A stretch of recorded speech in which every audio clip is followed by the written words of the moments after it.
বাংলাদেশের ঐতিহ্যবাহী জেলা গাজীপুর শ্রীপুর থানার অন্তর্গত মেদিনীপুর যুব সমাজের উদ্যোগে 2 দিন ব্যাপী ঐতিহাসিক তাফসীর কোরআন মাহফিলের স্বনামধন্য সভাপতি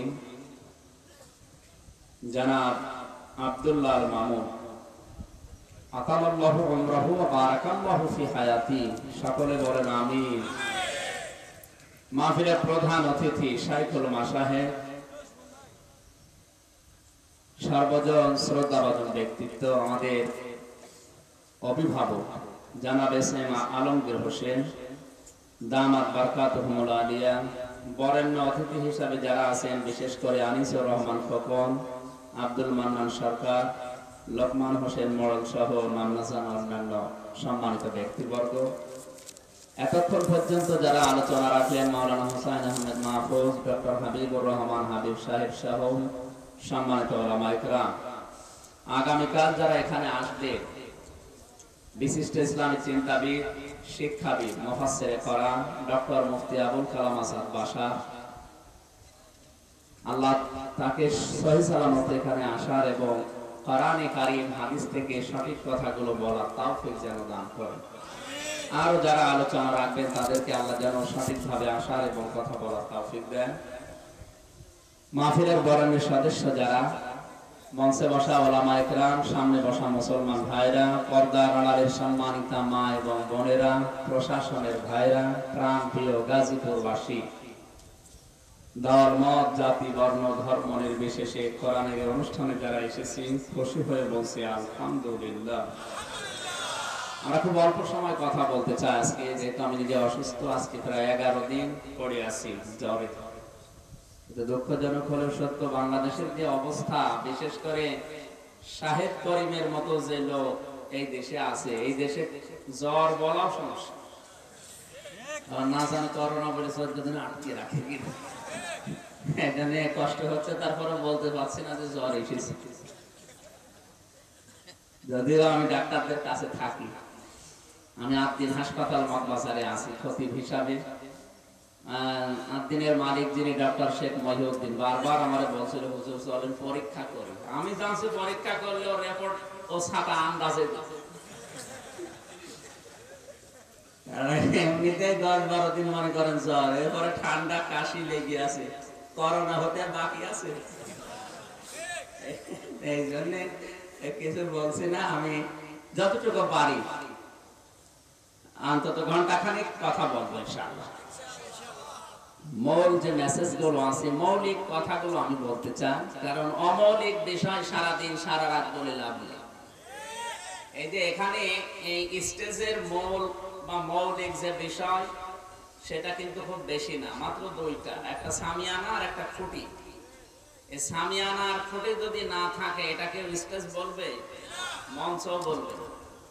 অমৌলিক যে বিষয়গুলো আছে, বিশেষ করে এই যে মাইক যত দেখতে পাচ্ছে, মৌলিক, কিন্তু অমৌলিক। না থাকলেও মানুষ বলবে যে এটা স্টেজ।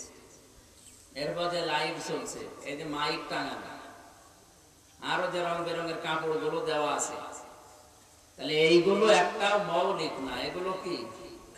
অমৌলিক জিনিস। ধরে বলেন কি? কিন্তু মৌলিক যে 2টা, এই 2টা না থাকলে কোনো গুরুত্ব এখানে নেই। এটাকে বসতেও পারবে না। খুঁটি আর যে সামিয়ানা না থাকে, কেউ বসতে পারবে না। ফরজ ইবাদত যতগুলো আল্লাহ দিয়েছে, প্রত্যেকটা ফরজ ইবাদতের মৌলিক কিছু বিষয় আছে এবং অমৌলিক কিছু বিষয় আছে। মৌলিক বিষয় যদি একটা বাদ চলে যায়, আপনি যত কিছুই করেন না কেন, ওইটার সওয়াব তো হবে না, 0 হবে। নামাজের মৌলিক বিষয় 13টা। ফরজ, ফরজ মানে কি? মৌলিক বিষয়। ফরজ মানে নামাজের ভেতরে আর বাইরে ফরজ কয়টা? জোরে বলেন কয়টা? এই 13টার 12টা আপনি আদায় করলেন, একটা করেননি।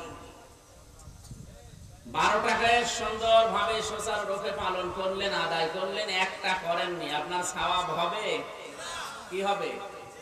0, 0 যাই বলেন। এরকম হজের যে ফরজগুলো আছে 3টা, 2টা আদায় করলেন, একটা করেননি, আপনার হজ হবে? সওয়াব কিছু হবে না। এখান থেকে আল্লাহ গুরুত্বপূর্ণ যে শিক্ষাটা মানুষকে দিতে চায় তার নাম হচ্ছে মিজানের যে মাপ। এটা 5 বার আপনি নামাজে আসবেন, কেন আসবেন? মৌলিক যে বিষয় এখানে মিজানের পাল্লার যে মাপটা, আমরা অনেকে হয়তো কোন ধারণায় আছি জানি না, ধারণাটা ক্লিয়ার করা দরকার। তার ভেতরে অন্যতম হচ্ছে আমরা অধিকাংশ মানুষ ভাবি বা মনে করি কিয়ামতে আল্লাহ মিজানের পাল্লা মানে দাড়ি পাল্লা নিয়ে আসবে, একদিকে 10 কেজি গোনা তুলে দেবে আর একদিকে 11 কেজি সওয়াব তুলে দেবে, মাপ দিলে যেদিকে ভারী হবে সেদিকে চলে যাবে, নাকি? এই ধারণায় তো আমরা আছি। মিজানের পাল্লা মানে কি? মিজান মানে আমরা মনে করি সবাই যে দাড়ি পাল্লা। মিজান মানে দাড়ি পাল্লা কোন জায়গায় লেখা আছে বলেন তো? মিজান মানে মানদণ্ড।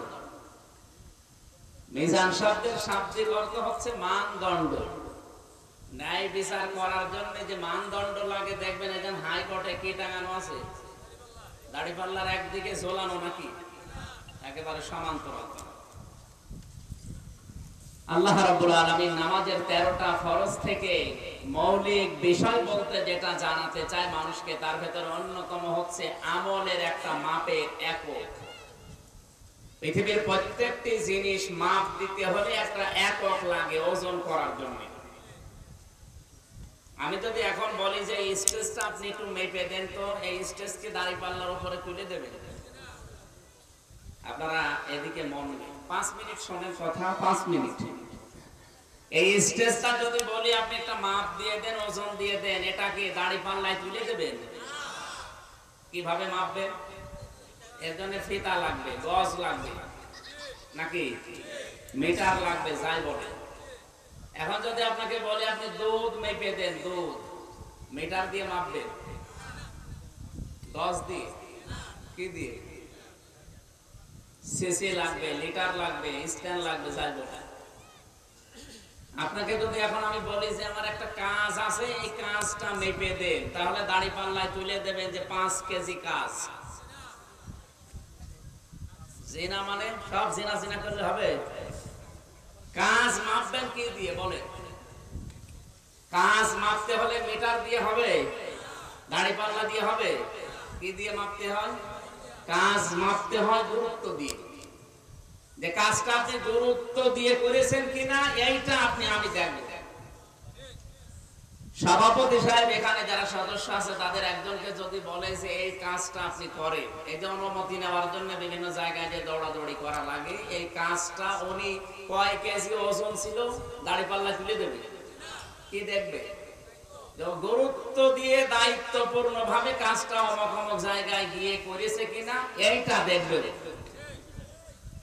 এই জন্য কোরআনে কারিমে আল্লাহ কাজের কথা যেখানে দিয়েছেন সেই জায়গায় কিন্তু বেশি কাজ করো এই কথা দেয়নি। আল্লাযী খালাকাল মাউতা ওয়াল হায়াতা লিয়াবলুয়াকুম আইয়ুকুম আহসানু আমালা। আল্লাহ আকসারু আমালা দেয়নি যে বেশি বেশি কাজ করে আমারে দেখাও না। আল্লাহ চায় ভালো কাজ, আপনি যেন কাজটা গুরুত্ব দিয়ে মন দিয়ে সঠিকভাবে পালন করতে পারেন, এইটা আল্লাহ দেখবে। তাহলে কাজ মাপবে আল্লাহ কিয়ামতের ময়দানে। কি মাপবে? আমরা জানি যে আমল মাপবে। আমল মানে কি? আপনারা ঘুমিয়ে পড়লেন নাকি? আমল মানে কাজ। আমল মানে আরবিতে বলে আমল, বাংলায় বলে কাজ। তাহলে কিয়ামতের ময়দানে কিন্তু ঘর অথবা দুধ, তেল এগুলো মাপবে না। কিয়ামতে মাপবে আপনার, মাপ দেবে, ওজন দেবে, কাজ। কি দেবে? আর কাজ মাপতে হলে দাড়ি পাল্লায় তুলে দেওয়া লাগে। কি দিয়ে মাপা লাগে? গুরুত্ব দিয়ে। আপনার জীবনের মৌলিক যে গুরুত্বপূর্ণ কাজগুলো আল্লাহ দিয়েছে, এইগুলো আল্লাহ দেখবে যে আপনি আসলে গুরুত্ব দিয়ে করলেন কিনা। তার ভেতরে এই কোরআনে আছে 500টা আয়াত শরীয়তের বিধান, মৌলিক যেটা মানা ফরজ। কোরআনে কারীম জানিয়েছে ইন্নাল্লাযী ফারাদা আলাইকাল কুরআনা লারাদ্দুকা ইলা মাআদ। সূরা কাসাসের 85 নম্বর আয়াতের প্রথম অংশে আছে আল্লাহ তাআলা বলেন অবশ্যই আমার কোরআনের আইন মানা ফরজ। কিসের আইন? সবাই বলেন। ওয়া ইন্নাহু লাযিকরুল লাকা ওয়া লিকাওমিকা ওয়া সাওফা তুসআলুন। সূরা যুখরুফের 44 নম্বর আয়াতে আল্লাহ বলেন, হে নবী, আপনাকে আর আপনার উম্মত বলে যারা দাবি করবে তাদেরকে কিয়ামতের দিন আমি কিন্তু জিজ্ঞাসা করব যে আমার এই কোরআন মানা হয়েছে কিনা। কি মানা? এই কোরআনে তাহলে মৌলিক বিধান কয়টা বললাম? 499টা আপনি পালন করেছেন, একটা তো করেননি, আরো বিরোধিতা করেছেন। তা আপনার সওয়াব হবে 10টা না 0? বলেন না কেন? এই যে মৌলিক যে 500 ইবাদত আছে তার ভেতরে অন্যতম হচ্ছে রিসালাত নিয়ে, যেটা ষড়যন্ত্র এখন এই রবিউল আওয়ালে সবচেয়ে বেশি চলছে, বিশ্ব নবীর সম্মান সিনেমিনি।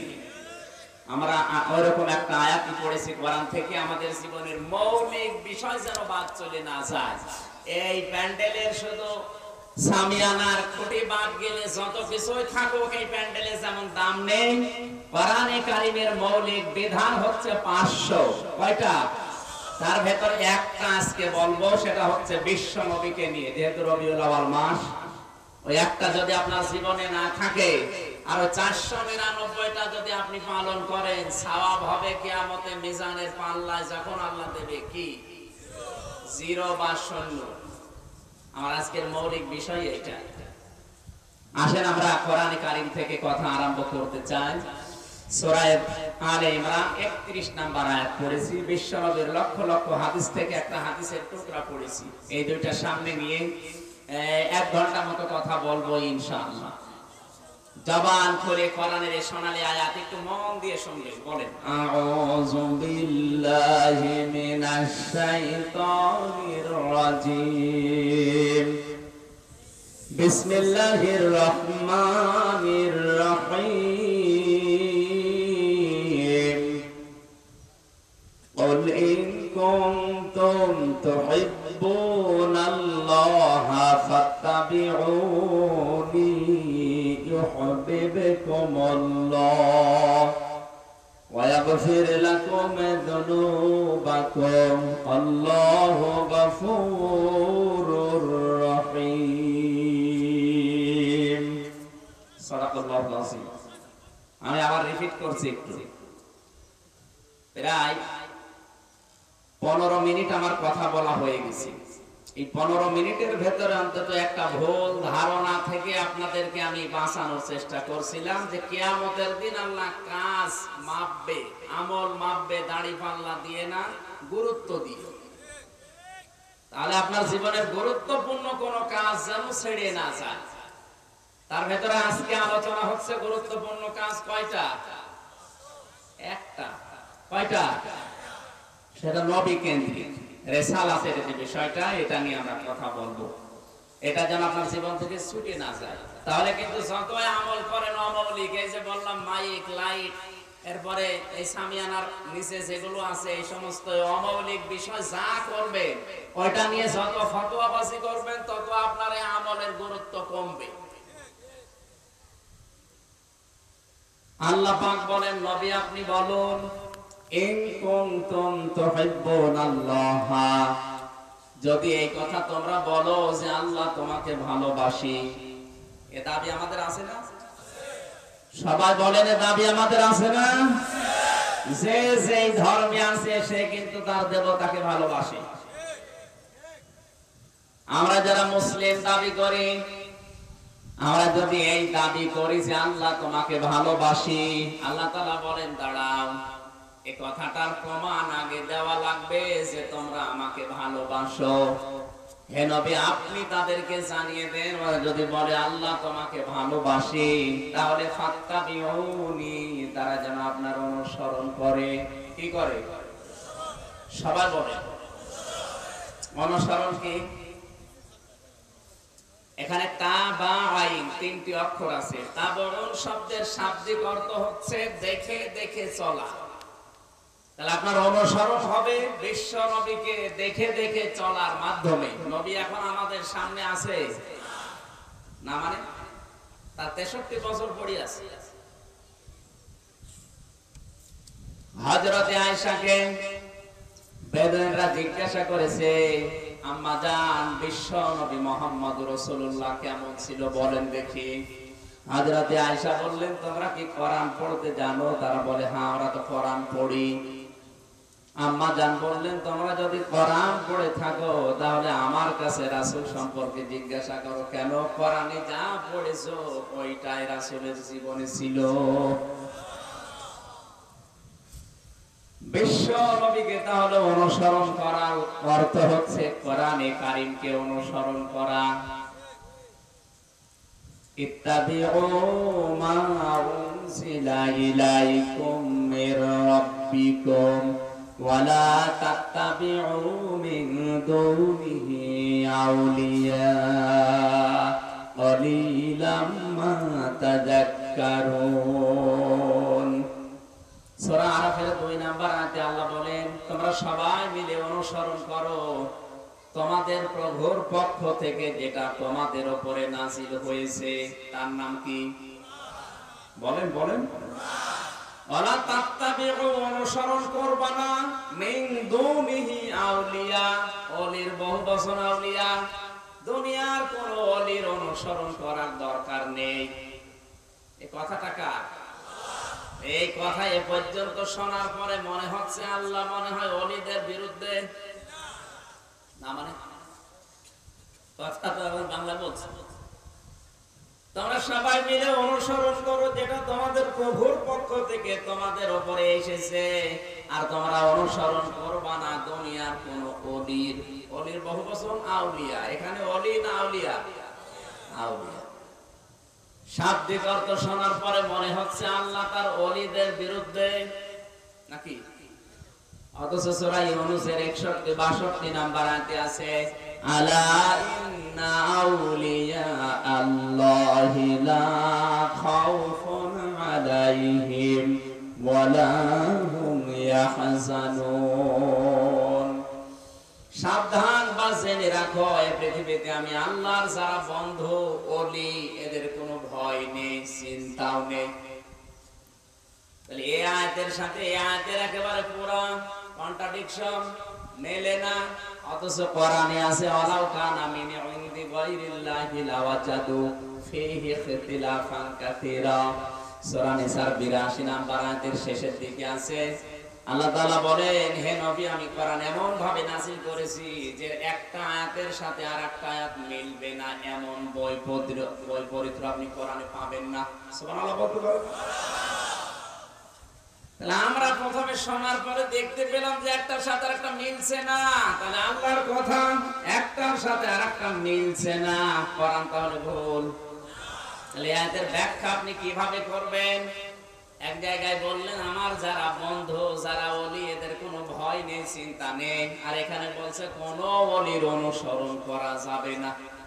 একজন ওলির নাম দিয়ে ওলির জন দিত না, দিয়ে আউলিয়া লাগিয়েছে। কোন ওলির অনুসরণ করার দরকার নেই। কেন দিলেন এটা?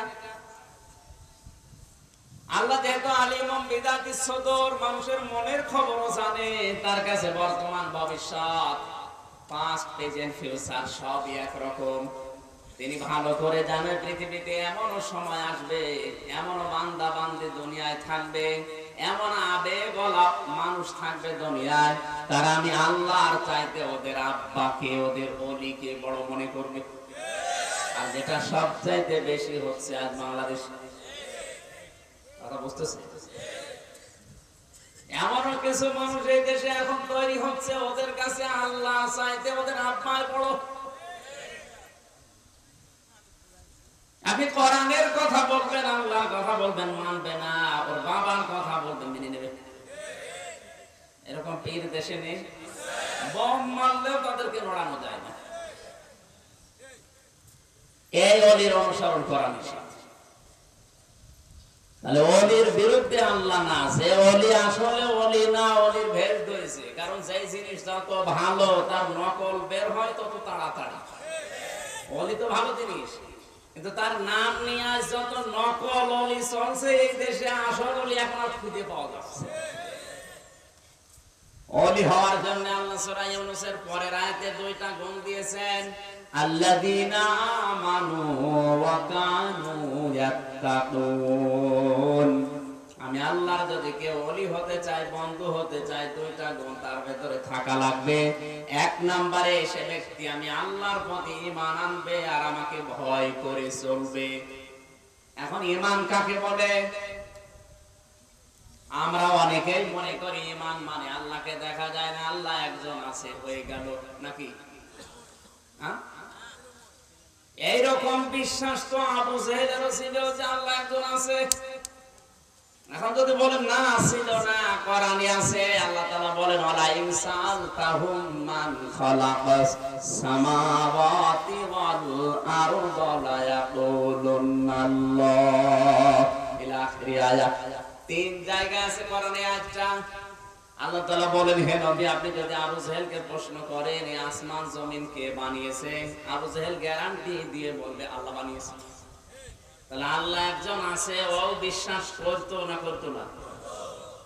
বলেন না কেন? ওকে ইমানদার। এইরকম ইমানদার যদি কেউ হয়, সে কি আল্লাহর বন্ধু হবে? ঈমান আনা লাগবে হযরতে আবু বকর সিদ্দিকের মতো।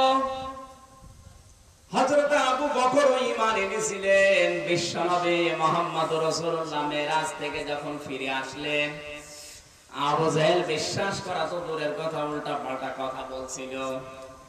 আবু বকরের সাথে দেখা, জিজ্ঞাসা করলেন আবু বকর তোমার বন্ধু তো এরকম ওলট পালট কথা বলে, এতদিন যা মাথা ছিল ভালো, এখন লোকটার মাথা একেবারে খারাপ হয়ে গেছে।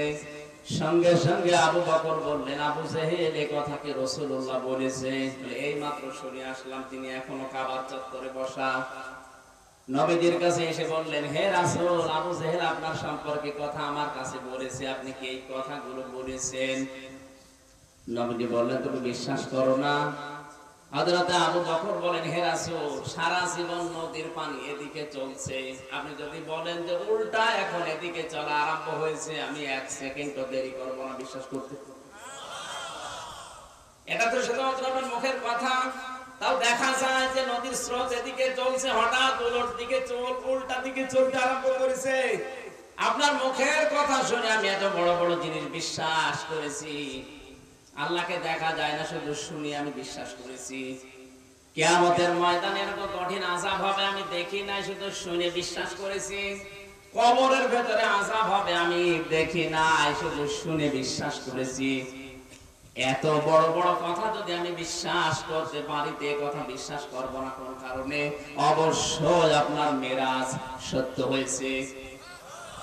নবীজি ওই সময় বলেছিলেন আবু বকর তোমাকে আমি আজকে খালি হাতে ফেরত দিতে পারি না, কারণ যে ঘটনা বলতে গিয়ে আল্লাহ নিজে পর্যন্ত আশ্চর্য হয়ে গেছে।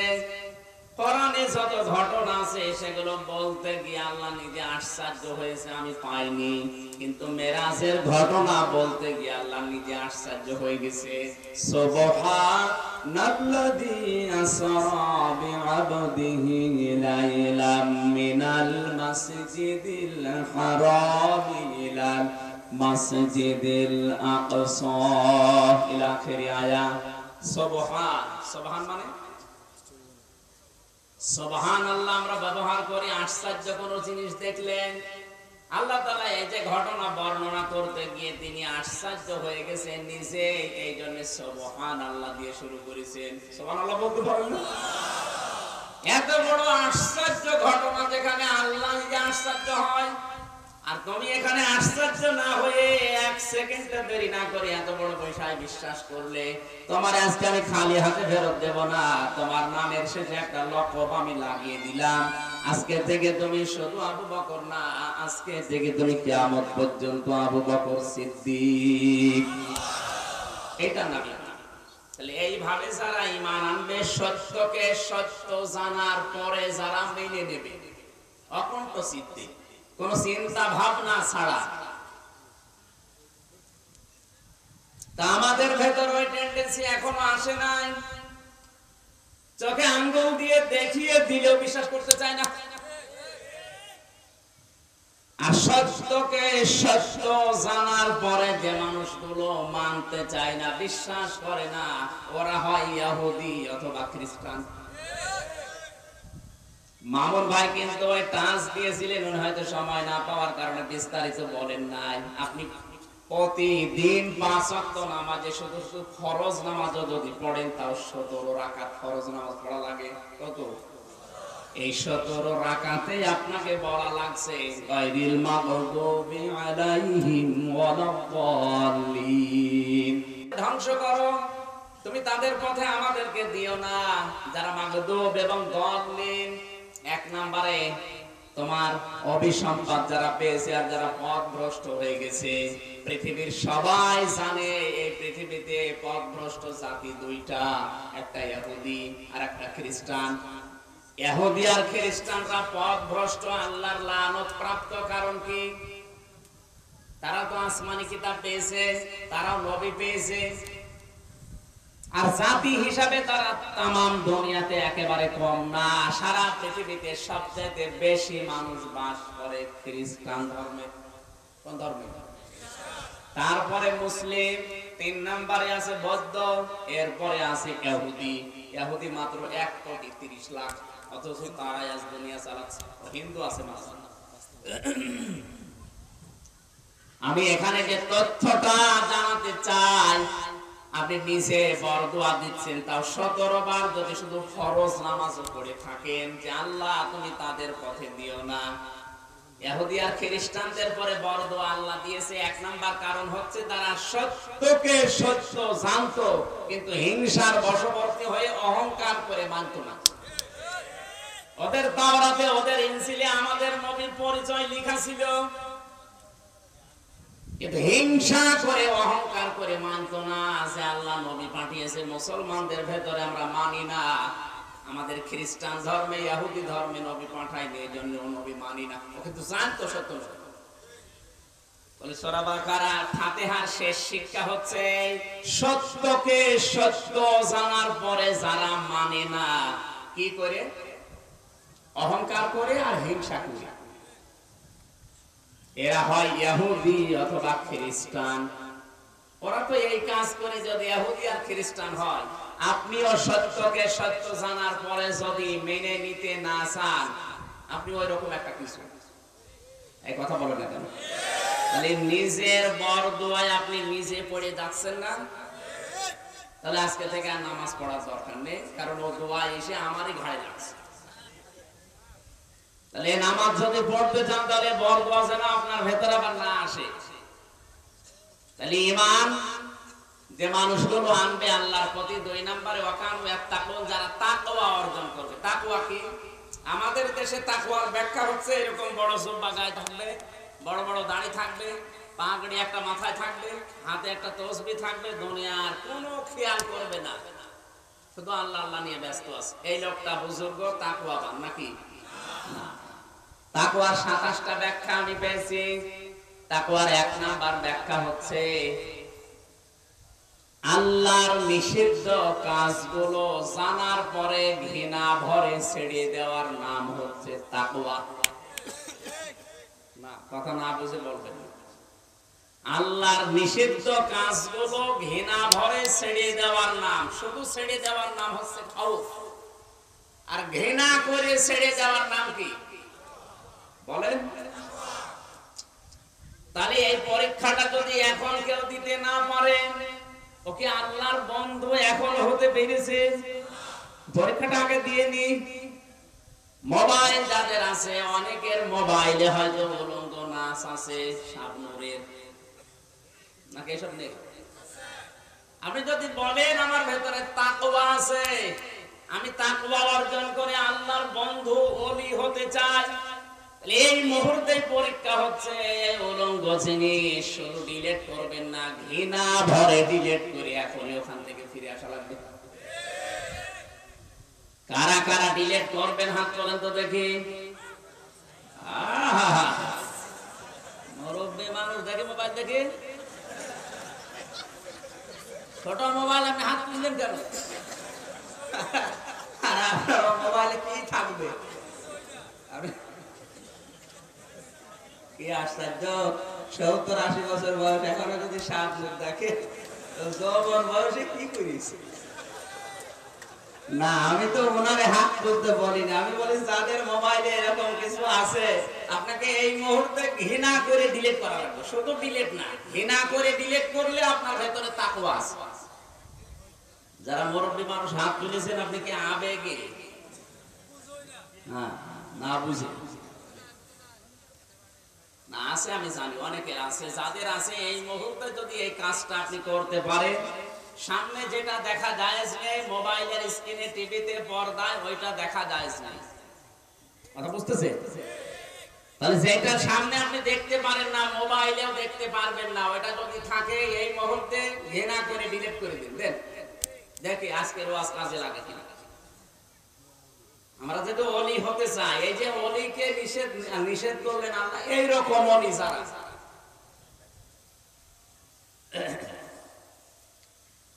আমার ভাইরা, আমি তাবউনের ব্যাখ্যা থেকে পর্যন্ত এসেছিলাম।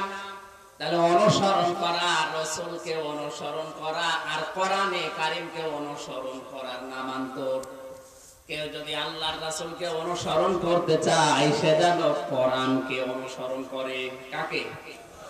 সবাই বলে কোরআন শরীফ আমি পড়ে তিনটা বিষয় পেয়েছি, তিনটা বিষয়ের সাথে রিলেটেড, একটার সাথে আরেকটা লাগানো, একটা করলে আর একটা না করলে একটার গুরুত্ব থাকে না। তার ভেতরে এক নম্বরে যেখানে ইতাআতের কথা আছে আল্লাহ, আর সেখানে ইতাআতের কথা আছে রাসূলের।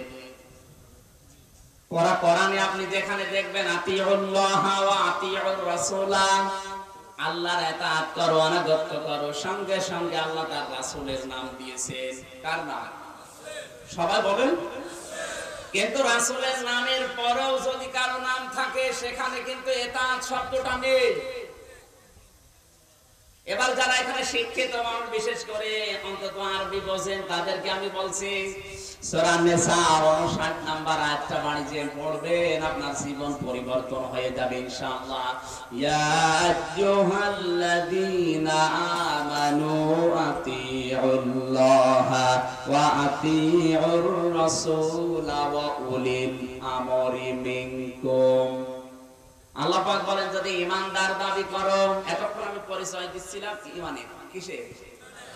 ঈমানদার যদি দাবি করো আবু বকর সিদ্দিকের মতো যে আমিও ঈমানদার, তাকে বলছি আমি আল্লাহর আনুগত্য করো, আমার রাসূলের আনুগত্য করো, আর তোমাদের ভেতরে যারা নেতা আছে তাদের আনুগত্য করো, মেনে নাও।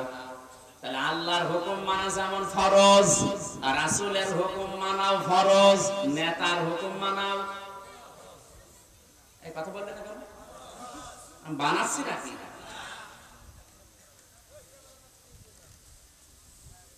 এই আয়াত থেকে গুরুত্বপূর্ণ যে তথ্যটা আমি পেয়েছি সেটা হচ্ছে যে আতিউ, ফেল, এটা ভাব, ক্রিয়া।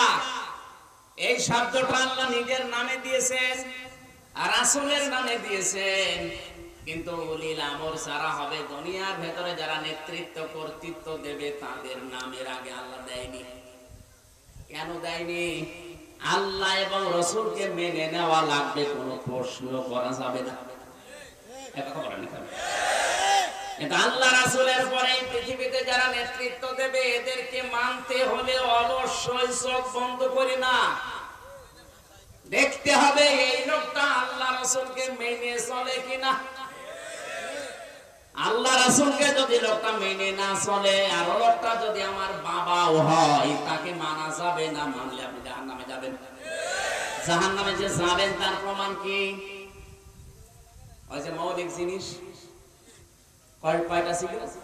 500, তার ভেতরে 499টা করেছেন, একটা করেন না। এটা কিন্তু মৌলিক জিনিস, এটা মৌলিক। এটা আছে সূরা বনী ইসরাঈলে 15 নম্বর পারা 8 নম্বর পৃষ্ঠা 3 নম্বর লাইনের 71 নম্বর আয়াতে। ইয়াওমা নাদউ কুল্লা উনাসিন বিইমামিহিম, আল্লাহ তাআলা বলেন, হে নবী, কিয়ামতের দিন প্রতিটি মানুষকে আমি আল্লাহ ডাক দেব তার নেতার সাথে। কার সাথে? নেতা মানে উল্টা বুঝবেন না।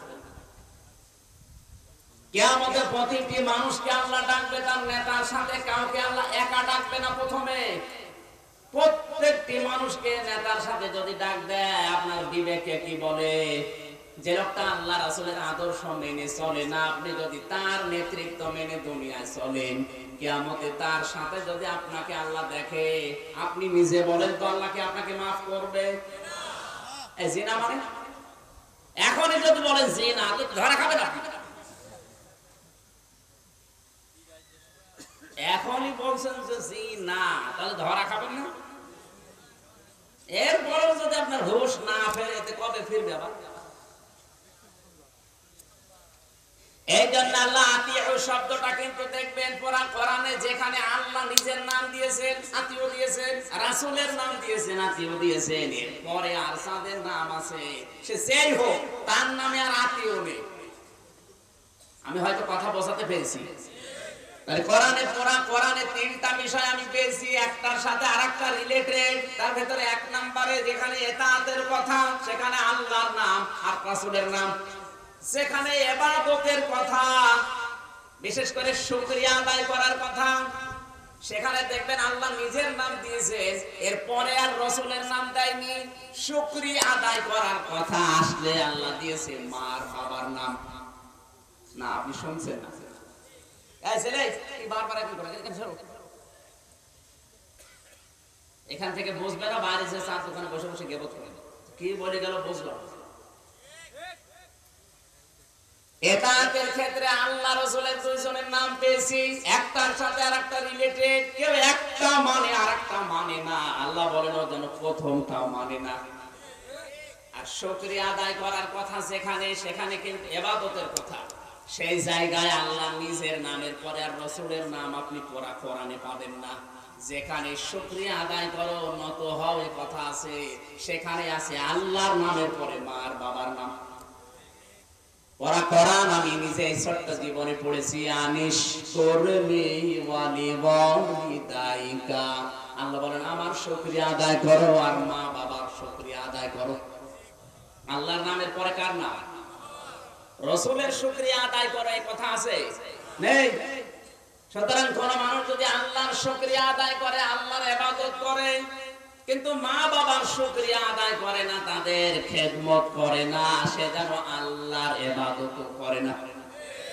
আল্লাহর ইবাদত করতে হলে, শুকরিয়া আদায় করতে হলে অবশ্যই আপনার মা বাবারও শুকরিয়া আদায় করা লাগবে।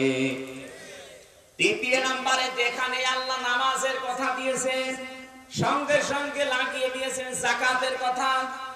আকিমুস সালাতা ওয়া আতাবুস যাকাত, নামাজ কায়েম করো, সম্পদ থাকলে যাকাত দিয়ে দাও। নামাজ আপনি ভালোই পড়েন, কায়েমও করছেন, কিন্তু সম্পদ আছে যাকাত দেন না। আল্লাহ বলতে চায় ও যেন নামাজও পড়ে না। এরকম নামাজি দেশে নেই। তাহলে আমি তিনটা ইবাদতের সাথে রিলেটেড বলছিলাম। তার ভেতরে এক নম্বরে ইতাআতের কথা, দুই নম্বরে শুকরিয়া আদায়ের কথা, তিন নম্বরে ইবাদত নামাজ এবং যাকাতের কথা। এই যে তাবউন শব্দটার ব্যাখ্যা এ পর্যন্ত আসলাম কেন জানেন? কারণ তাবউন যদি মানুষের জীবনে না থাকে, আমার আল্লাহ পাককে ভালোবাসি এ কথার দাবি করা মূল্যহীন। আল্লাহ শিখিয়ে দিচ্ছেন যদি আমাকে ভালোবাসার দাবি করো, আমার রাসূলের তাবউন করো, অনুসরণ করো। এখন এই অনুসরণ করবেন কি আংশিক না পূর্ণাঙ্গ?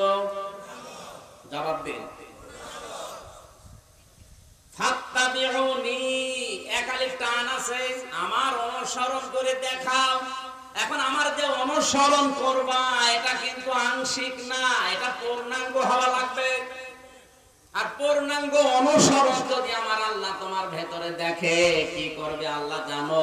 ইউহিব্বুকুমুল্লাহ, আল্লাহ নিজে তোমাকে ভালোবাসা আরম্ভ করবে। না তোমাকে আল্লাহ ভালোবাসা আরম্ভ করেছে? আপনি মাদ্রাসায় পড়েছেন, দেখেছেন শব্দটা, দেখেছেন ইউহিব্বুকুমুল্লাহ, পাস্ট দেয়নি আল্লাহ, মাজি দেয়নি, অতীতের শব্দ না, এটা মোজারে, বর্তমান ভবিষ্যৎ, প্রেজেন্ট ফিউচার। কোন মানুষ যদি রাসূলুল্লাহকে অনুসরণ আরম্ভ করে, আল্লাহ তাকে ভালোবাসা শুরু করবে।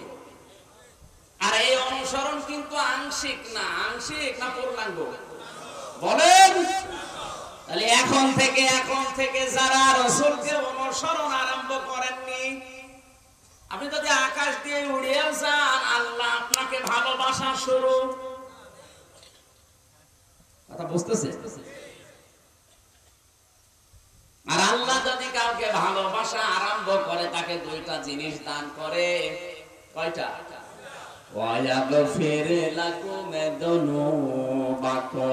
এক নম্বরে আল্লাহ নিজে তাকে মাফ করা শুরু করে। নাকি তাকে মাফ করে দিয়েছে না, এক ফের এটাও মজা। আপনি যখন থেকে রাসূলুল্লাহর অনুসরণ আরম্ভ করার সিদ্ধান্ত নিয়ে শুরু করে দেবেন কাজ, তখন আল্লাহ আপনাকে ভালোবাসা আরম্ভ করবে। আর আল্লাহ যদি কাউকে ভালোবাসা আরম্ভ করে দেয়, এক নম্বরে ওর জীবনের যত অপরাধ আছে আগে মাফ করা শুরু করবে। এখানে কিন্তু জামবন না দিয়ে জনব দিয়েছেন আল্লাহ বহু বছর। আমি যদি কাউকে মাফ করে দেই, ওই জায়গাটা ফাঁকা রাখি না।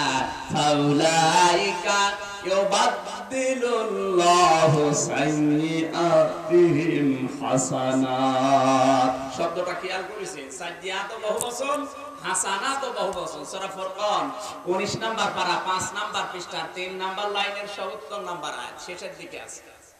আল্লাহ তাআলা বলেন, কোন মানুষের আমলনামাটা যদি গুনাহমুক্ত করে দেই, আমি ওই জায়গাটা ফাঁকা রাখি না। ফাউলাইকা ইউবাদদিলুল্লাহু সাইয়্যাতিহিম হাসানাত। সব বহু বচন। পুরা জায়গাটা সাইয়্যাত ছিল, ওগুলো পাল্টি আমি আল্লাহ নেকি দিয়ে পরিপূর্ণ করে দিই। এখন দেখি এই সুবহানাল্লাহ ঠিক থাকে কিনা। আপনারা আছেন তো? এই সুবহানাল্লাহ ঠিক থাকে কিনা এবার আপনি মিলাবেন। আল্লাহ তাআলা কিন্তু অনুসরণের কথা, তাবউনের কথা, ইত্তেবার কথা দিয়েছেন রাসূলুল্লাহকে। কাকে? সবাই বলেন। আল্লাহর রাসূলকে অনুসরণ আপনার জীবনে আল্লাহ দেখতে চায়, আংশিক না পূর্ণাঙ্গ। এবার আপনার 3.5 হাত মোড়ের দিকে আপনি তাকান। মাথা থেকে শুরু করে পা পর্যন্ত, রান্নাঘর থেকে শুরু করে আন্তর্জাতিক জীবন পর্যন্ত, আমার কাছে জিজ্ঞাসা করা লাগবে না, নিজের কাছে জিজ্ঞাসা করে দেখেন আল্লাহ আপনাকে ভালোবাসা শুরু করেছে কিনা। মাথার দিকে তাকিয়ে দেখবেন রাসূলুল্লাহর অনুসরণ হয় কিনা। আমার তো মনে হচ্ছে নেই, কারণ আমাদের মাথার যে চুলের কাটিং, এটা রাসূলুল্লাহর সাথে মেলে না। এক কথা বলেন, আমাদের মাথার চুলের কাটিং কাকা মেসি আর বিভিন্ন নায়কদের মতো স্টাইল করে চুল কাটেন। আমার তো মনে হয় যত রকমের দোকানে চুল কাটানো হয় এই দেশে, কোন জায়গায় লেখা থাকে না এখানে রাসূলুল্লাহর সুন্নাত অনুযায়ী চুল কাটানো হয়, নেই। আর ওখানে লেখা আছে এখানে চুল কাটতে চান ঋত্বিকের মতো কাটেন। এরপরে শাহরুখ খান, বাকিগুলোর নাম তো আপনারা অনেকেই জানেন। এখানে রাসূলুল্লাহর সুন্নাত অনুযায়ী চুল কাটানো হয় কোন দোকান পেয়েছে? তাহলে মাথা থেকে শুরু করলে দেখা যাচ্ছে যে মাথা মেলে না। এরপরে একটু নিচে আসেন। যেটা রাখার দরকার ছিল প্রতিটি নবীর, যেটা ছিল ওইটা আপনার নেই। যেতে নবী নিষেধ করলেন ওইটা আপনি রেখে দিয়েছেন। খালিফুল মুশরিকিনা আউফুল লুহা ওয়াকফুস শারিব। আল্লাহর নবী বলেন আমার উম্মত যারা দাবি করবে ওরা দাড়িকে ছেড়ে দেবে আর মোছকে খাটো করবে। বিজ্ঞান এখন এই তথ্যটা নিয়ে গবেষণা করে জানিয়েছে, দাড়ি যদি লম্বা হয় দিনের বেলা পুরুষদের যে সমস্ত কাজ কারবার করা লাগে, বিভিন্ন চাপ থেকে ময়লা থেকে আল্লাহ এই দাড়ির কারণে গলাকে বাঁচিয়ে দেয়। সেইটা আপনি না রেখে যুবক হওয়ার ধান্দা করেন। দাড়ি যারা বেশি বেশি কাটবে দুইটা ক্ষতি হবে তাদের। এক নম্বরে ওদের ত্বক নষ্ট হয়ে যাবে, দুই নম্বরে ওদের যৌন শক্তি হারিয়ে যাবে। যুবক হওয়ার চেষ্টা আছে, যেদিন বয়স হয়ে যাবে সেদিন বলবেন আমি আর নিচে নামলাম না। তাহলে এই দুইজনের কথা বলছি না, রাখে রাখুক না রাখে না রাখুক, আশা করছি রাখবে ইনশাআল্লাহ, যেহেতু মুসলমানের সন্তান তো রাখবে। এটা আমার আদেশ হলে আমি বলতাম না, এই আদেশ সরাসরি রাসূলুল্লাহ। কার? নবীজির আদেশ মানা কিন্তু ফরজ। নবীর আদেশ মানা কি? দাড়ি না উঠলে আর কি করে, আমার মতো 4-5টা উঠে আছে। আসলে আমাদের বংশে এর থেকে বড় দাড়ি আর নেই। এইটাই বড় দাড়ি মনে হয়।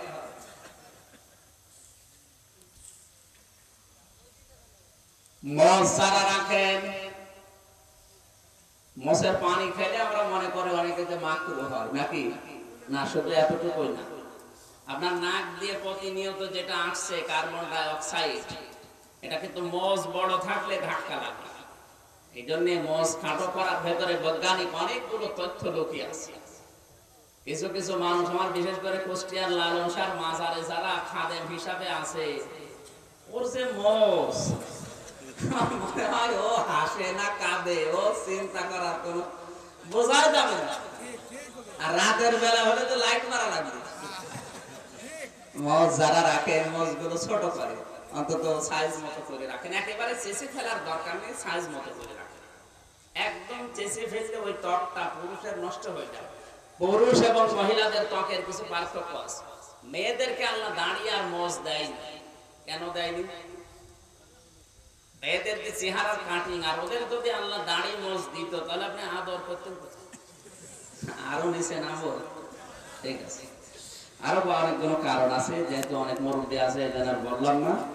সুতরাং আপনি কি এই মাথার পরে যে জায়গাটাকে দেখার কথা, এই জায়গার দিকে তাকালে দেখি রাসূলুল্লাহর অনুসরণ আমাদের নেই। এরপরে আপনি যত নিচে নামবেন দেখেন প্রত্যেকটি জায়গায় একই অবস্থা। তাহলে তাবউন আমাদের কি শক্তি হচ্ছে? 3.5 হাত বডি নাই বাদ দিলাম, এবার পরিবারে, সমাজে, রাষ্ট্রে নিয়ে যান, অনুসরণ নেই। না, অনুসরণ আমাদের আছে আংশিক। কি আছে? পূর্ণাঙ্গ অনুসরণ করা লাগবে আপনাকে।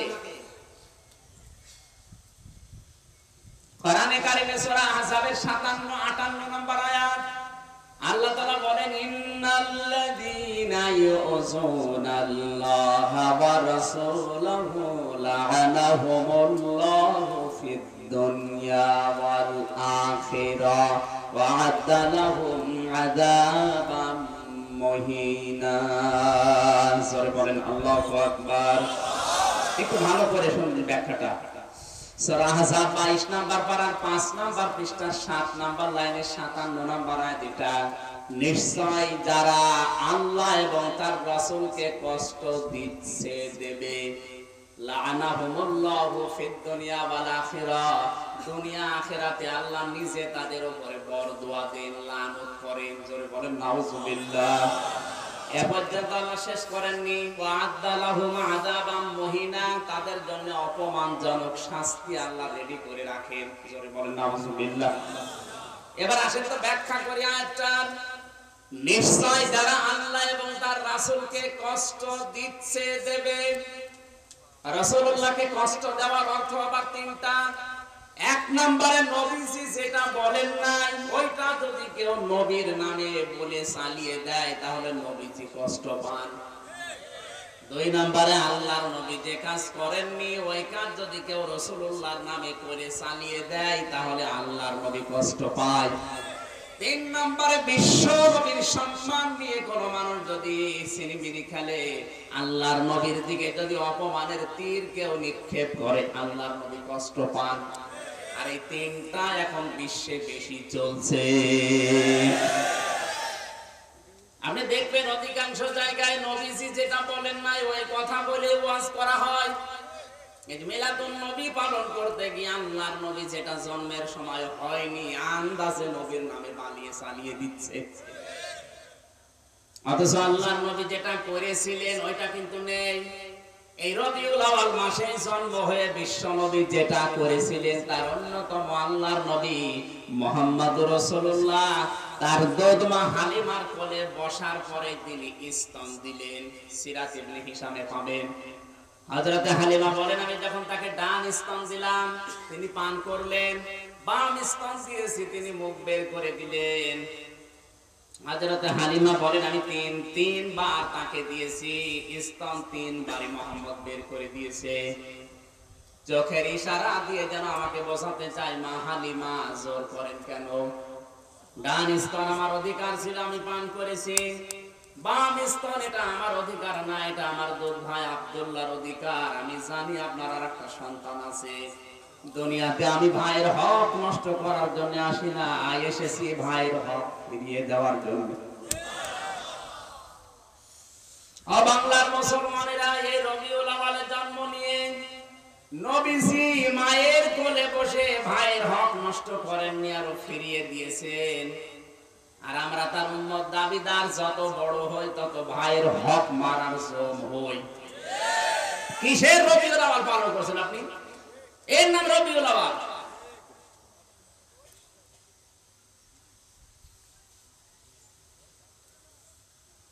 সুতরাং নবীজি যেটা করেননি ওই কাজ যদি কেউ করে নবীর নাম দিয়ে, নবীজি কষ্ট পায়। নবী যেটা বলেননি ওইটা যদি নবীর নামে কেউ বলে চালিয়ে দেয়, নবীজি কষ্ট পায়। 3 নম্বরে বিশ্ব নবীর দিকে কেউ যদি তীর নিক্ষেপ করে, সে যে ধর্মের তীর হোক। বদরের ময়দানে, উহুদের ময়দানে নবীর দিকে তীর নিক্ষেপ করেছিল কাফেররা। ওই তীরকে যিনি বাধা দিয়েছিলেন নিজের পিঠ দিয়ে, বুক দিয়ে, তিনি ছিলেন হযরতে তালহা। কে? হযরতে তালহা। 80টা তীর তিনি বুকে নিয়েছিলেন, পিঠে নিয়েছিলেন, তাও নবীর দিকে একটা তীরও আসতে দেয়নি। মুসলমানেরা শুধু আল্লাহু আকবার বলে শেষ করে না, কিয়ামতের দিন যদি হযরতে তালহা দাঁড়িয়ে বলে, বাংলা আর মুসলমানেরা দাঁড়াও, তোমরা নবীর উম্মত ছিলে, আমি তো নবীর 3.5 হাত বডিকে বাঁচাতে 80টা তীর নিয়েছিলাম। তোমরা দুনিয়ায় জীবিত থাকতে আল্লাহর নবীর দিকে কথার তীর কাফেররা দিয়েছে, কয়টা তীর তোমরা আটকাতে পেরেছো বলো দেখি? একটাও পারেননি।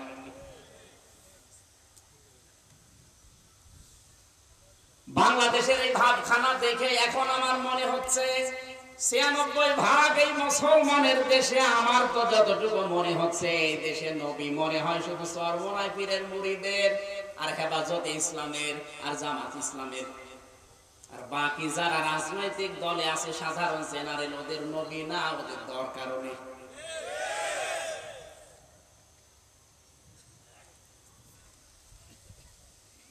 আল্লাহকে ভালোবাসার দাবি করলে যাকে মানা ফরজ, যার সিদ্ধান্তের বাইরে গেলে মেরে ফেলা পর্যন্ত ফরজ।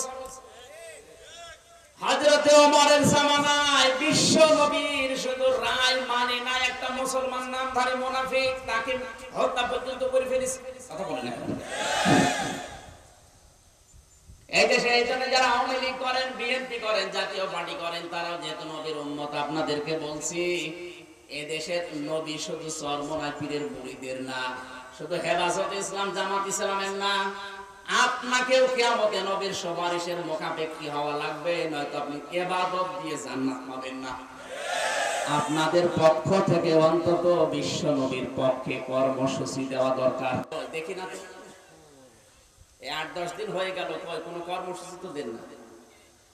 আপনার বাবাকে গালি দিলে যদি এমন কিছু করে ফেলেন, বিশ্ব নবীকে যা করেছে এটা মুখে দেখানোর মতো না। তালহা কিন্তু আপনার বিরুদ্ধে কিয়ামতের দিন আমার বিরুদ্ধে মামলা দিয়ে বসে আছে যে আমি নিজে যদি 80টা তীর ঠেকাতে পারি, তোমরা বেঁচে থাকতে নবীর দিকে কত কথার তীর এসেছে, কত বিষাক্ত তীরগুলো এসেছে। কই এই পৃথিবীতে যে কোনো মানুষের সাথে যদি আপনি বেয়াদবি করেন, ওটা শুধুমাত্র বেয়াদবি হবে, কিন্তু বিশ্ব নবীর সাথে কেউ যদি বেয়াদবি করে, এরকম আচরণ যদি কেউ করে, ওটা বেয়াদবি না, ওটা কুফরি হয়ে যায়। সুতরাং ফ্রান্সের এই লোকটা যা করেছে এটা পুরা কুফরি। এটা কি? এই জায়গায় কোন দল মত ব্যক্তি নেই। এখানে আওয়ামী লীগ, বিএনপি, জাতীয় পার্টি, জামাত, চরমনাসা বলেন, কিয়ামতের দিন যদি আপনি নিজেই নিজেকে বাঁচাতে চান যে আমি নবীর সুপারিশ চাই, অবশ্যই বিশ্ব নবীর পক্ষে আপনাকে কিছু করা লাগবে। এইটার ভেতরে যদি কেউ ডান হাত ঢোকাতে খবর আছে। আমি তাবওয়ানের ব্যাখ্যায় ফিরে যাচ্ছি। রাসূলুল্লাহকে অনুসরণ করা লাগবে কি আংশিক না পূর্ণাঙ্গ? বলেন। যারা আংশিক করবে আর যারা পূর্ণাঙ্গ করবে তাদের ফলাফল তাকান। এই পৃথিবীতে আমরা অনেকের জীবনী পড়েছি, যেটা আব্দুল্লাহ ইবনে উবাই, এই লোকটা রাসূলুল্লাহকে অনুসরণ করেছিল কিন্তু আংশিক। এই কথা বলতে রাসূলের পেছনে নামাজ পড়তে, তাও কাবা শরীফে, মসজিদে নববীতে ইফতারি করতে রাসূলের সাথে। রোজা রেখেছে রাসূলের সাথে, নামাজ পড়েছে রাসূলের সাথে, ওর দাড়ি টুপি পাগড়ি জুব্বা সব ছিল রাসূলুল্লাহর মতো, কিন্তু রাজনৈতিক জীবনে আল্লাহর নবীর আদর্শ মানে নাই। ওর আদর্শ ছিল আবু জেহেল। এর অনুসরণ কি পূর্ণাঙ্গ হয়েছিল না আংশিক? বলেন। ওর পুরা জীবন আমি পড়ে একটা ভুল পেয়েছি। রাজনৈতিক জীবনে উহুদের ময়দানে যাওয়ার সময় নবীজির পেছন দিক থেকে 300 সাহাবী নিয়ে ভেগে গিয়েছিল। একটা দর্শক জীবনে ছিল। আর পুরা জীবনে অনুসরণ এত বেশি মন দিয়ে করেছে। মসজিদে নববীতে একদিন বিশ্বনবী বললেন, আল্লাহর কাছে দুইটা নাম খুব প্রিয়, একটা আব্দুল্লাহ আর একটা আব্দুর রহমান। পেছন দিক থেকে উঠে চলে গেছে বাড়িতে। নিজের বাবার নাম পাল্টিয়ে দিয়েছে আব্দুল্লাহ, ছেলের নাম দিয়েছে আব্দুল্লাহ, নাতি ছেলের নাম দিয়েছে আব্দুল্লাহ, নিজের নামও পাল্টিয়ে দিয়েছে আব্দুল্লাহ। রাসূলুল্লাহকে ভালোবাসতো, অনুসরণ করতো কম না বেশি? অনেক বেশি। কিন্তু অনুসরণ ছিল পূর্ণাঙ্গ না আংশিক। এই জন্য মারা যাওয়ার পরে ওর ছেলে আব্দুল্লাহ এসে যখন বলতেছে, হে রাসূল, আমার বাবা মারা গেছে, নবীজি সঙ্গে সঙ্গে দাঁড়িয়ে গেলেন, নিজের চাদরটা দিয়ে দিলেন, বলেন এটা কাফন বানাও। আল্লাহর নবী 22 জন সাহাবী নিয়ে বললেন, চলো আমি জানাজা পড়তে যাব। একজন মানুষ ওঠে না, দাঁড়ায়ও না। তিনি রাসূলুল্লাহর চাদর টেনে ধরলেন। নবীজি বললেন, ওমর আমারে জামা বা চাদর ছেড়ে দাও, মহান আল্লাহ আমারে এখনো নিষেধ করে নাই, আমি জানাজা পড়ব। চলে গেলেন, জানাজায় কাতার সোজা হয়ে গেছে। বিশ্ব নবী ইমামতি করার জন্য আল্লাহু আকবার বলবেন, জিবরাইল ফেরেশতা কানের কাছে এসে বলেন, ইস্তাগফির লাহুম আও লা তাস্তাগফির লাহুম, ইন তাস্তাগফির লাহুম 70 মাররাতান। সূরা তাওবা 10 নাম্বার পারা 19 নাম্বার পৃষ্ঠার প্রথম নাম্বার লাইনের 80 নাম্বার আয়াতের প্রথম অংশে আছে। নাকি আরো দলিল দেওয়া লাগবে? আল্লাহ তাআলা বলেন, হে নবী, আপনি যদি এর জন্য মাপ চান আর মাপ না চান সমান হবে। অত ঠিক আছে? না না, ঠিক না। এখানে আলেম যারা বসে আছে ঘুমাচ্ছে, তা আমি তো ভুল বললাম, আপনি তো ভুল ধরে দেবে। আল্লাহ তাআলা বলেন, হে নবী, আপনি এর জন্য মাফ চান আর না চান সমান হবে। ঠিক আছে? না, ঠিক না। ইস্তাগফির লাহুম আছে, হোম 1 বছর না বহু বছর? এটা যদি শুধু আব্দুল্লাহ ইবনে উবাইয়ের জন্য নাযিল হতো, তাহলে আয়াত আল্লাহর কসম এখানে বলতাম না। এই হোম দিয়ে আমরা ঝামেলায় আছি। শুধু এ না, এর মতো যারা দুনিয়ায় মারা যাবে তাদের জন্য যদি আপনি ক্ষমা চান আর না চান, কাকে বলছে? রাসূলুল্লাহকে। কাকে? এমন কি এর জন্য যদি আপনি ৭০ বারও ক্ষমা চান, আল্লাহ ক্ষমা করবে না? ফিজিলালিল কোরআনে তাফসিরে কুতুব সাইয়্যিদ কুতুব লিখেছেন, মাররাতান পর্যন্ত নাযিল করার পরে জিবরাইল থেমে গেছে, আর কথা বলে না। নবীজি বলেন, আল্লাহ পাক যখন ৭০ বার ক্ষমা চাইলে ক্ষমা করবে না বলেছে, আমি এই লোকটার জন্য দরকার হয় ৭১ বার ক্ষমা চাবো। আল্লাহ যেহেতু ৭০ বারের কথা দিয়েছে, আমি ৭১ বার ক্ষমা চাবো। কোন নবী বলছে যে নবী জীবনে কোনোদিন হাত তোলা লাগে নাই, মনের ভেতরে কামনা আসলে কবুল হয়ে গেছে? এত বড় পাওয়ার আল্লাহ তাকে দিয়েছিলেন, এখান থেকে আঙ্গুল ইশারা দিয়েছে, চাঁদ পর্যন্ত 2 টুকরা হয়ে গেছে। আল্লাহ তার নামে দিয়েছেন সারে, তিনি শরীয়ত প্রণেতা, হা বললে হালাল, না বললে হারাম। এত বড় পাওয়ার ছিল তার। দুনিয়া থেকে যদি পা তুলতেন আরশে চলে যেত। আর এই নবী ৭০ বার না বলছে আমি ৭১ বার ক্ষমা চাবো। আল্লাহ তার ৭১ বারের কথা বলে নাই, সঙ্গে সঙ্গে জিবরাইল পরবর্তী অংশটুকু নাযিল করে দিলেন, ফালাইয়াগফিরাল্লাহু লাহুম। জমির দিয়েছে বহু বছর। হে নবী, শুধু এর জন্য না, এরকম ধরনের যত মানুষ দুনিয়া থেকে বিদায় নেবে, এদের জন্য যদি আপনি ৭০, ৭১ না, কিয়ামত পর্যন্ত ক্ষমা চান। এখানে এক ফিরের আগে লান আছে, এর আগে ফা আছে।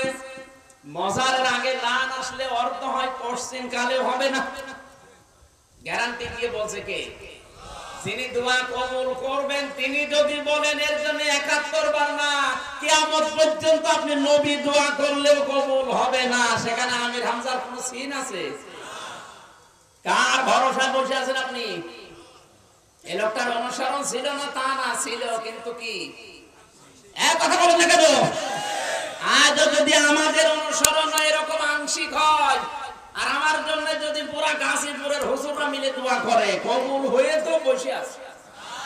যেহেতু এখানে আল্লাহ কানা দিয়ে হোম দিয়েছে, এই জায়গায় তো ঝামেলা। খুব গুরুত্বপূর্ণ কথা বলছি, ভালো করে খেয়াল করে নিলাম।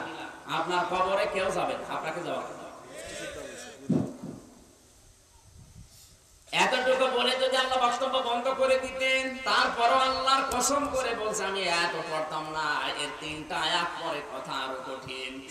আল্লাহ তাআলা বলেন ওয়ালা তুসাল্লি আলা আহাদিন মিনহুম মাতা আবাদা ওয়ালা তাকুম আলা কবরি ইন্নাহুম কাফারু বিল্লাহি ওয়া রাসূলিহি ওয়া মাতু ওয়া হুম ফাসিকুন।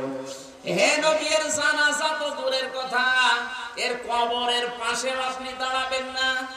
এর না এদের ওয়ালা তুসাল্লি আলা আহাদিন মিনহুম, জমির বহুবচন। তাহলে এইরকম চরিত্রের মানুষ দুনিয়া থেকে যারা বিদায় নেবে, এদের জন্য যদি আপনি নামাজ পড়া দূরের কথা, ওর কবরের পাশ দিয়েও আপনি যাবেন না। আর এরকম টাটকা মুনাফিক বাংলাদেশে মরে যায়, কবর জিয়ারতের জন্য ভিড় জমে যায়। এগুলো সব ভুয়া, সব সিটারি বাটপারি ছাড়া কিচ্ছু না। এগুলো বন্ধ করা দরকার। আপনি বেকার ধোঁকা দিয়ে বোকা বানিয়ে লোকটাকে আরো জাহান্নামে পাঠাচ্ছেন। আগে যদি সতর্ক করে দিতেন যে এই করলে কিন্তু আপনার খবর আছে, নবীর জামানায় লোকটা ক্ষমা পায়নি, অন্তত সময় থাকতে পরিবর্তন হওয়ার চেষ্টা করত। আর আপনি যা করে দিচ্ছেন ওইভাবে যাওয়ার জন্য আর প্রস্তুতি নিচ্ছে। কথা বলেন ঠিক কিনা? এজন্য আমাদের অনুসরণ করা দরকার আংশিক না পূর্ণাঙ্গ? পূর্ণাঙ্গ অনুসরণ দরকার। পূর্ণাঙ্গ অনুসরণ যদি কেউ করে, আল্লাহ তাআলা বলেন ইউহিব্বুকুমুল্লাহ, আমি আল্লাহ নিজে তাকে ভালোবাসা আরম্ভ করেছি না করব? বলেন। আল্লাহ যদি কাউকে ভালোবাসা আরম্ভ করে, তার নিদর্শন হচ্ছে 7টা। কয়টা? না, আপনারা কষ্ট পেয়ে যাচ্ছেন বেশি, এই যে ওঠাউঠি করছে কারা? শেষ করে দেব? অন্তত পয়েন্টগুলো শোনেন। 1 নম্বরে কোরআনে কারীম জানিয়েছে কাউকে যদি আল্লাহ ভালোবাসে, তার নিদর্শন হচ্ছে অন্যতম এই, আল্লাহ পাক তাকে সাধারণভাবে মরণ দেবে না, তাকে মরণ দিলে শাহাদাতের মরণ দিয়ে ধন্য করবে। এই তথ্যটা আছে সূরা আলে ইমরান 4 নম্বর পারা 8 নম্বর পৃষ্ঠা, না 6 নম্বর পৃষ্ঠা 14 নম্বর লাইনের 140 নম্বর আয়াতে ওয়ালিয়ালামাল্লাহুল্লাযীনা আমানু ওয়া ইয়াত্তাখিযা মিনকুম শুহাদা আল্লাহু লা ইউহিব্বুজ যালিমিন। আল্লাহ পাক বলেন আমার যার ঈমান আর আমল পছন্দ হয়, ঈমান এবং অ্যাক্টিভিটিস, তার কাজ কারবার, তার প্র্যাকটিক্যাল লাইফটা আমি আল্লাহর ভালো লাগে, ওকে আমি সাধারণ ভাবে মরণ দেই না, ওকে আমি আল্লাহ শাহাদাতের মরণ দিয়ে ধন্য করি। কারণ কি? কারণ হচ্ছে ইনি যদি এখন মারা যায় ঈমান নিয়ে, কি নিয়ে? উনি যদি ঈমান নিয়ে মারা যায়, কবরে যাবে, ঘুমিয়ে পড়বে, এই শেষ, আর কিছু নেই না, আর কিছু নেই। আচ্ছা, মানে আপনি বেশি বলছেন। উনি যদি ঈমান নিয়ে মারা যেতে পারে, কবরে দেবেন, ঘুমিয়ে পড়বে, এতটুকু শেষ। ফেরেশতারা বলবে ঘুমা, ঘুমিয়ে যাবে। কিয়ামতে যখন সিংহায় ফুৎকার দেবে তখন জাগবে। এর মাঝখানে আর কিচ্ছু নেই। কিন্তু যদি শাহাদাতের মরণ পায়, উনি ঘুমাবে না। আল্লাহ তাআলা বলেন বাল আহইয়াউন ইনদা রাব্বিহিম ইউরযাকুন, 2 জায়গায় কোরআনে আছে, সূরা আলে ইমরানে, সূরা বাকারা। যারা আমি আল্লাহর জন্য জীবন দিয়ে শাহাদাতের মরণ পাবে, এই মানুষগুলো ঘুমাবে না, এরা জিন্দা থাকবে। আর শুধু জিন্দাই না, এরা আমি আল্লাহর কাছে রিজিক পাবে। গাজীপুরবাসী ঘুমিয়ে থাকলে খাওয়া লাগে, বলো না কেন? খাওয়া লাগে কি থাকলে? তাহলে উনি কবরে যাওয়ার পরে ঘুমিয়ে পড়বে না, নিজে গিয়ে থাকবে এবং আল্লাহ নিজে ওনাকে খাওয়াবে। আরে শাহাদাতের মরণ যাকে তাকে আল্লাহ দেবে, যার ঈমান এবং আমল আল্লাহর কাছে ভালো লাগবে, আল্লাহকে ভালোবাসবে যারা, আল্লাহ ভালো যাদেরকে বাসবে। দ্বিতীয় নম্বর তাদের পুরস্কারে পৃথিবীর পরিবেশ যত কঠিন হোক, আল্লাহ তার বিধানের উপরে তাকে ইস্তেকামত রাখবে। বাদশাহ এটা চেপে রাখা ইতিহাস এই বইয়ের ভেতর থেকে বলছে, চেপে রাখা ইতিহাস, এই ইতিহাসটা এখন গ্র্যান্ড করে দিয়েছে। বইটা দেখে দু একটা গোপনে যদি থাকে দেখবেন, সম্রাট শাহজাহান রহমতুল্লাহ আলাইহি প্রথম জীবনের দিকে তিনি কিন্তু এরকম ভালো মানুষ ছিলেন না। জুলুম, অত্যাচার, নির্যাতন করতেন প্রজাদের উপরে। পরবর্তীতে সাইয়েদ আহমেদ শরীদ রহমতুল্লাহ আলাইহির সাহচর্যে সে কোরআন হাদিস শিখে মন পরিবর্তন করে তিনি এত বেশি আল্লাহ ভক্ত হয়েছিলেন, তার স্ত্রীকে পর্যন্ত তিনি আল্লাহওয়ালা বানিয়ে ফেলেছিলেন। নূরজাহানকে একদিনের কথা, স্ত্রী নূরজাহান স্বামীকে আনন্দ দেওয়ার জন্য ঘরে অন্দর মহলে আয়নার সামনে বসে সাজগোজ করছিলেন। একজন স্ত্রী লোক তার স্বামীর জন্য সাজবে নিষেধ আছে? আসতে বলেন। মা বোন যারা এসেছেন এবার তাদেরকে বলছে, আল্লাহর নবী জানিয়েছেন দুনিয়া কুল্লুহা মাতাউন ওয়া খায়রু মাতাউদ দুনিয়া ইমরাতুস সালিহা, পৃথিবীর সবকিছু সম্পদ, এর ভেতরে উত্তম সম্পদ হচ্ছে আল্লাহওয়ালা মেয়ে মানুষ। গাজীপুরের মা বোনেরা যারা বসে আছেন, আল্লাহওয়ালা মেয়ে মানুষ কাকে বলে? বড় বোরকা পরে ঘন্টা দিয়ে 5 ওয়াক্ত নামাজ পড়ে রোজা রাখে আল্লাহওয়ালা না। আল্লাহওয়ালা বা নেককার মহিলা বা নেককার স্ত্রী হওয়ার জন্য নবীজি 4টা গুণ দিয়েছেন। মিশকাত শরীফের 3272 নম্বর হাদিস। মা বোন যারা এসেছেন এটা লিখে নিয়ে যান, বাড়িতে যে মিলান আপনার ভেতরে আসলে আছে কিনা। নেককার মহিলা নবীজির ভাষায় ওইটা যার দিকে তার স্বামী তাকালে সে স্বামীকে আনন্দ দেয়। সাজগোজ করে হোক, অঙ্গভঙ্গি দিয়ে হোক, যে কোনো কায়দায় কথাবার্তা দিয়ে হাসি তামাশা করে হোক, স্বামীকে যারা আনন্দ দিতে পারে এরা নেককার। আর বাংলাদেশে এই নেককার মহিলার অভাব, এই জন্য পুরুষ মানুষ লাইন করে। আপনি তো ঠিক বলবেন, আপনি তো লাইনে আছেন।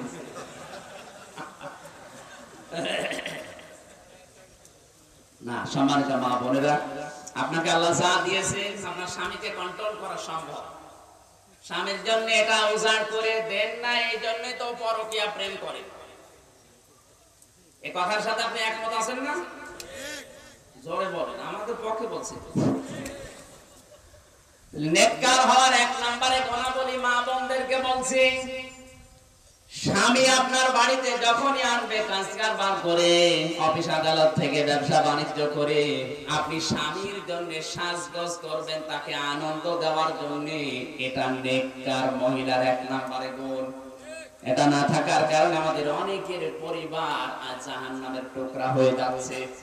যদিও বলেন এটুকু আবার কি, এটুকু কি আপনি টের পাচ্ছেন না? যারা টের পাওয়ার ওরা টের পেয়েছে। দ্বিতীয় নম্বরে, স্বামী যদি কোন কাজের আদেশ করে আর ওটা যদি জায়েজ হয়, জীবন থাকতে হলেও মেনে নেবে। এরকম নেককার মহিলা তো এখন ঘরে ঘরে, যদিও 2-1টা ছিল, এ ভারতের সিরিয়াল এসে সর্বনাশ করে দিয়েছে। ওগুলো বসে বসে দেখে আর ওদের মতো চরিত্র বানায়।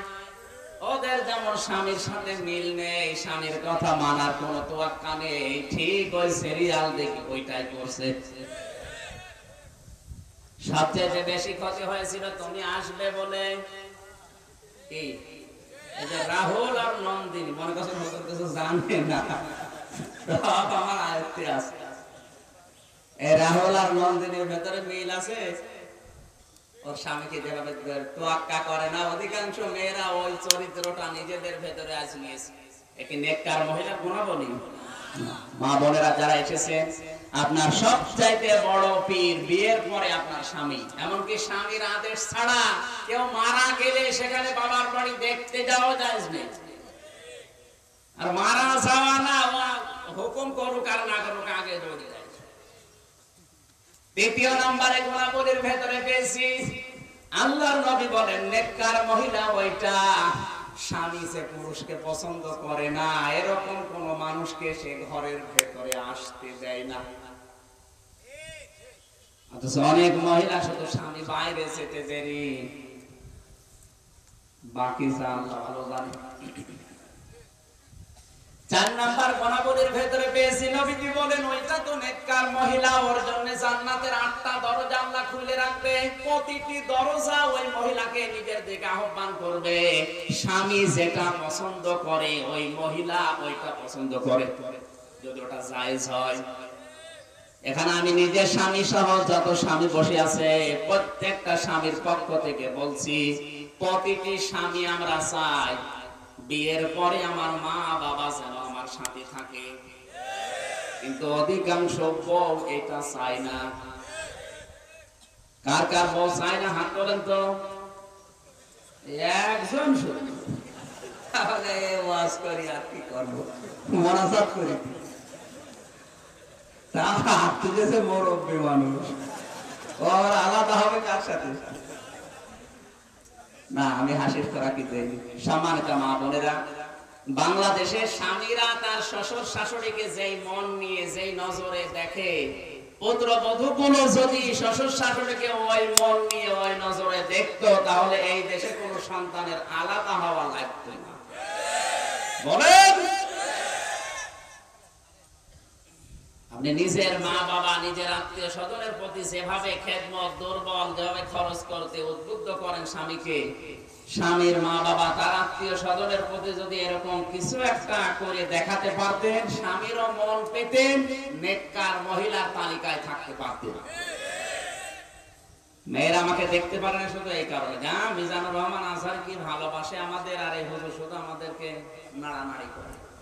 আমি তো আপনাদের ভালোবাসি ওর চাইতে বেশি। আমি চাই যে আপনারা জান্নাতে যান। এই গুণগুলো আজ বাংলাদেশে দেখতে পাচ্ছি, এই জন্য বারবার বলা হয়। নবীজি যেহেতু নিজে মেয়েদেরকে ভালোবাসতেন, আমিও নবীজির ওই হাদিস মানি। এই পৃথিবীতে নবীজি বলেন আমার কাছে সবচেয়ে প্রিয় 3টা জিনিস। 1 নম্বরে মেয়ে মানুষ, আল্লাহওয়ালা। কি?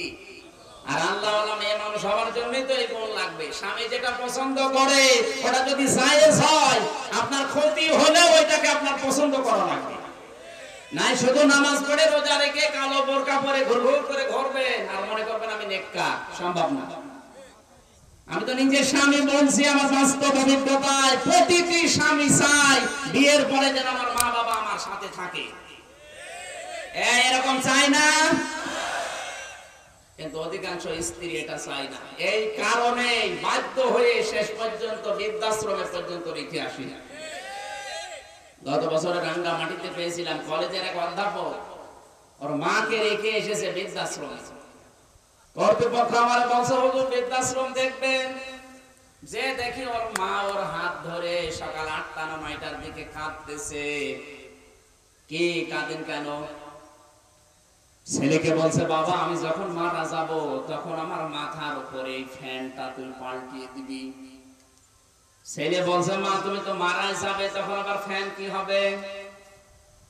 মা বলে বাবা আজ প্রায় 3 মাস এখানে আমি আছি, এই ফ্যানটা ঘোরে না। আমি বারবার কর্তৃপক্ষকে বলেছিলাম কিন্তু আমার কথা শুনে না।